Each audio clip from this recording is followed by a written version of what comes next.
It's time for the Daily Stand Up Podcast presented by Agile Dad with your host, Lee Henson. Without any further ado, let's get started. So I've got another funny story to tell you. This one comes from one of my students who was in my class. They kept on referring to something, and it caught me off guard because I did not know exactly what they were talking about. They kept on mentioning zombie Scrum. And I was like, zombie Scrum? I'm like, I don't know that I've ever heard of that. So I thought at first they were joking and like, no, you have to reach out to the liberators. And I'm like, what are you talking about? And it just sounded so zany and so out there that I didn't know whether to believe it or whether to think it was real or what it was. So I went and did some research, and sure enough, there's a book called The Zombie Scrum Survival Guide. Now, at first I thought, okay, cute take on zombies and the apocalypse and trying to make sure we survive a zombie overtake. Got it. But it's one of those things where when you look further, the description of the book says this. It says, we dive deep into what causes zombie Scrum, something that looks like Scrum from a distance, but lacks a beating heart. We also have 40 plus experiments to help you recover from zombie Scrum. That intrigued me. So now I was like, okay, these guys are onto something. And I thought that it was pretty interesting. So I went and did a little bit of homework, and I found an article that says, is your product owner an order maker or an order taker? And I thought that this would be a good topic. And it's based on some information from the Zombie Scrum Survival Guide. So let's see how it is. Let's see what we got. It starts out, in Scrum, the product owner includes the perspective of what is valuable and what is not regarding the product's ambitions.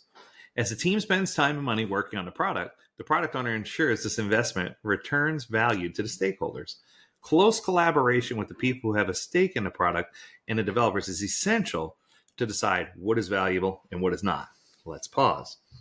This brings in exactly what I've been talking about for a long time. One of the things I talk about in all my product ownership classes, and even in some Scrum Master classes, is that the theory or the principle that the product owner is going to know everything, that they're going to know all the wants, needs, whims, and desires of the end consumer. They're going to understand them implicitly and know everything about them, that they're also going to understand strategically what direction we're trying to go, understand the North Star, and really be able to keep up with strategic awareness and readiness, and that same person is going to be able to come in with all the technical wherewithal to make technical decisions regarding the product or service. That's a myth, right? And for the longest time, Scrum has been espousing a single product owner. Now, I agree that there is a need for a single source of truth. There's a need for a single reference point, right? A hinge pin, if you will, or a linchpin, rather. But I do feel like there's also the need for the product owner to be able to have a county of experts that they can rely on, right? So these aren't co-product owners. They're not proxy product owners. These are just people that they can count on. And usually it's a business analyst, a functional analyst, and a technical analyst that can get them the information that they need. So if you have these individuals, these are the people that you need to closely collaborate with. Now, they also mentioned, they said in stake with product owners. So I'm guessing they're talking about stakeholders. Now, there are a couple of different kinds of stakeholders too. There are stakeholders who are what I call key stakeholders that are there from beginning to end all the way through. There are also stakeholders who are only there when things are bad. I know it sounds crazy, but when the sky is falling, hair on fire, these people come out of the woodwork. And, it's not their intent to ruin things or make things illogical or messed up. But man, when they come out, right? And then the second you solve their problem, they say thanks and they go away. And then there are interested parties. So interested parties are more or less the people who say, okay, how is this going to impact me? Whether I'm an end user or whether I'm using some other product or service that integrates via API to your product or service, what impact is this going to have? So I'm curious to see where they take this article and what they say. So let's continue. It says one product has one product owner and one product backlog with one product goal. Let's pause there. I have been on situations in large companies, let's just use Microsoft or Apple, for example, where a single product could have multiple product owners. I've seen a product with 3 product owners and a chief product owner. The point they're trying to make is that according to pure Scrum, it should be 1-to-1-to-1. But in the real world, what I see is oftentimes if you're in a large organization, it could be multiple product owners, I'm doing air quotes, because they're really like stakeholders who report up to a chief product owner, who's actually a product owner. So what I'm saying is this model does work. It's just you have to keep in mind that sometimes stakeholders get so desperate to make sure that the features that they want are implemented in the product that you'll hear them say things like, oh, well, I'm not the real product owner, but I'm a product owner over this portion of the product, or I'm a product owner over this part. And that always makes me kind of scratch my head and go, is that true? Right? Can somebody be a partial product owner or a product owner over a single part? But to make sense of this, the way they quote it, and I like this, is to keep the speed at which decisions can be made high and adaptation can quickly take place, product owners need full mandate over their product. I agree. They have the ultimate say over what the ambitions for the product are, what goes on the product backlog, and what doesn't, and how to spend a budget or even set it if they need to, right?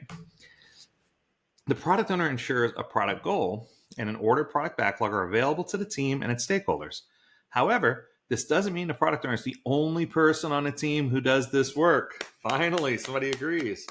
To maximize the value of the work done by developers in each sprint, it makes sense for the product owner to actively collaborate with developers to write, refine, and order items. It's about collaboration. Let's pause there. The number one thing that developers complain about often is too many meetings, too heavy involvement. So what I found is that if we appoint someone a technical analyst for a time and give each person a chance to be a technical analyst when their time comes, that it solves this problem. So instead of just having a whole group of developers there all the time, that could be like a waste of productivity. So what I found is if you involve a technical analyst early, involve the developers at release planning and refinement, and then of course involve them again at sprint planning, that you can limit or scope down, scale back the number of minutes that they're spending in meetings and still have them involved at the key parts. So fulfilled like this, the product owner becomes an order maker. So the product owner is responsible for creating a product vision and strategy, yes. Defining a roadmap and product goals, yes. Deciding when to release a product increment, you bet. Calculates the return on investment, absolutely. Decides on how to spend the budget, 100%. Collaborates with key stakeholders and stakeholders, yes. Orders the product backlog, of course they do. It's their backlog, they can order however they like. Measure the value delivered by the team. Yes, they do, but I don't know that it's the end-all goal. We need to measure the value delivered by the team based on the outcome, not the output. We need to look at how happy our consumers are who are using the product. So I don't know if the product owner is the one measuring that or not, but I do know that we need to find a way to measure end user success. So I do agree with that. Says no to new ideas by stakeholders and others. Yes. One of the product owner's key responsibilities is to say no, because if you say yes to something, you're actually saying no to something else, and vice versa. If you say no to something, that means you're saying yes to something else.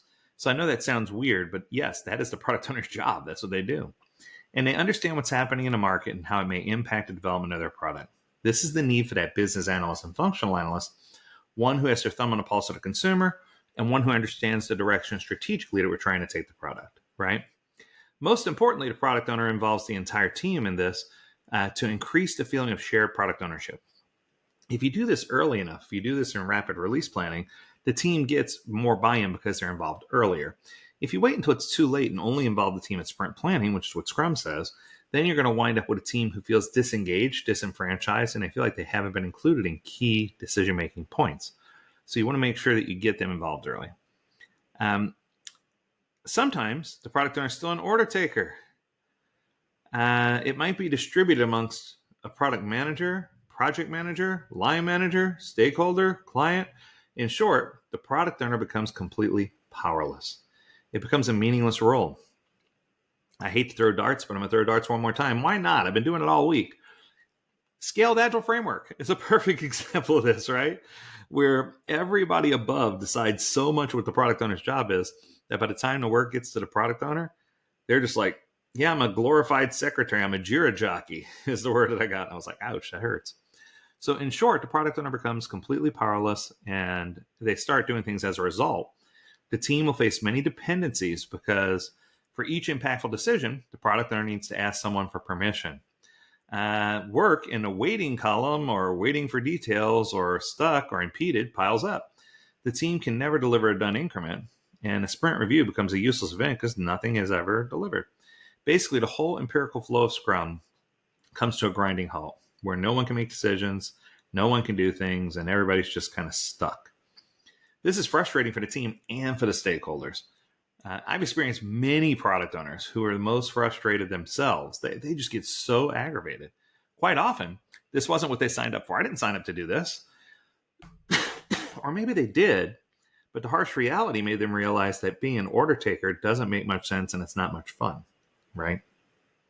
Regardless of why and how the product owner became the order taker, you can support them by making the consequences visible. One of the things that I promote in class is a red light, green light report.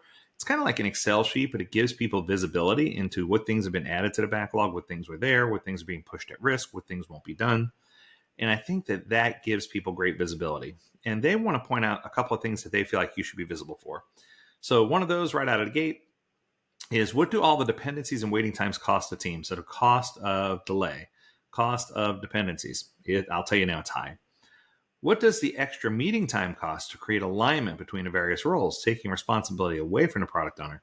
So if you take that responsibility away from the product owner, what are the other meetings costs that you have to have with all these high-powered people to get the information that normally a product owner could take care of pretty easy? What does it cost the organization that the team can't deliver a done increment each sprint? How expensive is that? It's incredible, right? Don't make it a Scrum Guide conversation. Steer towards the impact. Management, stakeholders, the team, who's impacted and how. And if you look at it that way, right? If you look at it that way with the experiences that are happening, you look at what's happening within the organization, it makes it easier for you to make those kinds of decisions and understand what's going on, and it helps you avoid consequences of zombie Scrum. That's going to do it. I want to thank the team at The Liberators for publishing this article. It's a great article. I love where you took it. If you have a comment or question you want me to answer, feel free to reach out. Learn more at agiledad.com. We'd love to hear from you. As always, we encourage you to stay healthy, stay well, and stay agile, my friends. Until next time, do take care.